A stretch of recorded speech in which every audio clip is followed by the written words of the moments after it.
Well, hello, welcome. I'm glad that you're here with us as we continue our chronological read through of the Bible. Well, as we return to the narrative of First Chronicles today, we see the judgment on God, on David's household, God's judgment on David's household continue. In our last reading, the child that resulted from David's adultery died as God had told him it would through Nathan. Now we see other aspects of the judgment God proclaimed unfolding. There's a lot going on in today's reading, far more than we can cover in 7 or 8 minutes. But hopefully, I can provide a few details that will help you hold things together as you read. Amnon is King David's firstborn, his firstborn son. Tamar is the half sister, is Amnon's half sister, and she is the full sister of Absalom. Amnon is head over heels infatuated with Tamar. And with the help of a cousin, he hatches a scheme to get Tamar out of the palace to a place where he can be with her alone.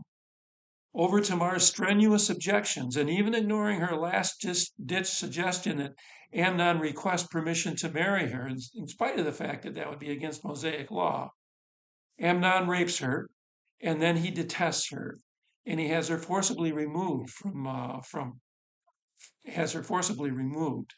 Um, there's a there's a number of things to note here.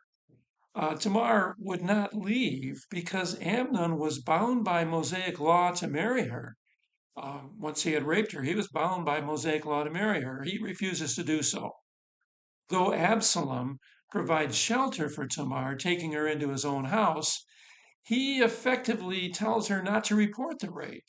It would seem possibly that that would be to allow him to exact his own murderous revenge, which brings back the cycle, of course, David himself started: sexual sin followed by murder.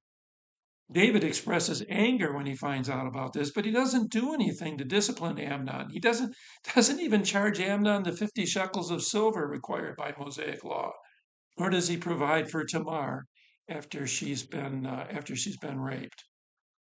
Well, 2 years later, Absalom creates an opportunity to have his servants kill Amnon at a large banquet that he's throwing. Notice that Jonadab, the same person who schemed with Amnon to get alone with Tamar in the first place, was able to accurately advise David. And in spite of the rumors that David was hearing, he was able to tell David that only Amnon had been killed. Notice also that we are starting to see hints of Absalom's larger ambitions. For the feast that he has thrown is like the feast of a king. After the assassination of Amnon, Absalom flees to the land of his mother, Geshur. Um, the land is Geshur, not his mother. I'm sorry. David now appears to mourn the loss of two sons: Absalom, who's in Geshur 3 years, um, and of course Amnon, whom he lost. Um, Joab finally, I guess, manipulates David into letting Absalom return, possibly out of concern for how much David is mourning for him. When Absalom does return, he's not given an audience with David, which effectively denies any claim that Absalom might have on the throne. It also means that there's no reconciliation between Absalom and David. We're told Absalom has three sons and a daughter. Three sons and a daughter that he names Tamar, clearly after his sister. Later, we learn that Absalom erects a monument to himself because he has no sons to carry on his memory. So it's very likely that the three sons all died of various childhood diseases and so on. After 2 years, Absalom eventually forces Joab to obtain an audience with King David. In other words, he forces Joab to secure an audience with King David for him. Joab, Joab can't complain that Absalom burned his fields because, well, Joab's the one that got David to bring Absalom back in the first place. And Absalom's argument is that if he cannot be restored his rightful status as an heir of David, an heir to the throne of David, he would be better off to stay in Geshur, where he has a royal claim because his mother appears to have been, because of his mother. And that um, that claim that he has in Geshur is there. So he effectively tells the king, look, if you're going to execute me, do so. Otherwise, let's move on from here. David does receive Absalom, and Absalom is restored to the royal court and the king's family, including his claim as an heir on the throne. Absalom now begins to leverage this royal position. He travels in a chariot with horses and with 50 men, which was common for royalty in that day, but not in Israel.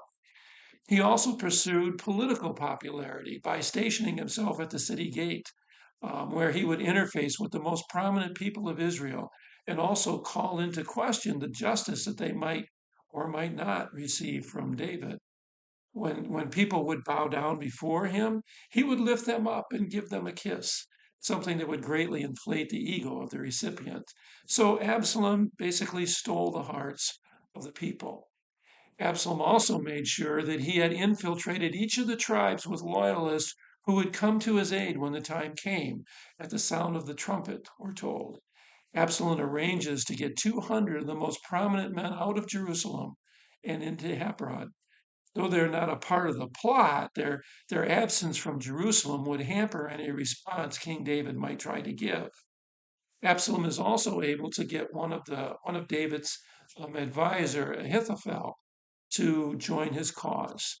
This may seem odd, as you would expect an advisor to be faithful to David, but Ahithophel is the grandfather of Bathsheba, and he may well have held a grudge against David for what became of Bathsheba's husband. Not to mention what became of Bathsheba herself, or what David did to Bathsheba herself. Soon Absalom sets his plan into motion, and David flees Jerusalem with his family and his standing army. And does this partially to protect Jerusalem's inhabitants from violence, and also partially to keep himself from being trapped in the city. He leaves behind 10 concubines to tend the palace. David even suggests to the commander of one of the newer groups of mercenaries as part of his standing army that their interests might be better served under the new regime. But they swear their allegiance to David and they leave with him. David returns the ark to Jerusalem because that's God's chosen place for the ark. And he knows that God is going to do what is right and what is best. So he's not going to take the ark to try and use it as a good luck charm. David recruits the high priest Zadok, who will remain with the ark to spy for him in Jerusalem. A dangerous job that he gives him, but this he does.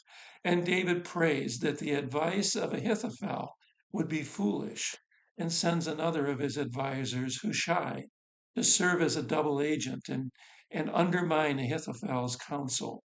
Interestingly, Hushai enters the city at the same time as Absalom and his forces, implying that David had gotten out of the city with as little as a half hour to spare. Surely God is with David.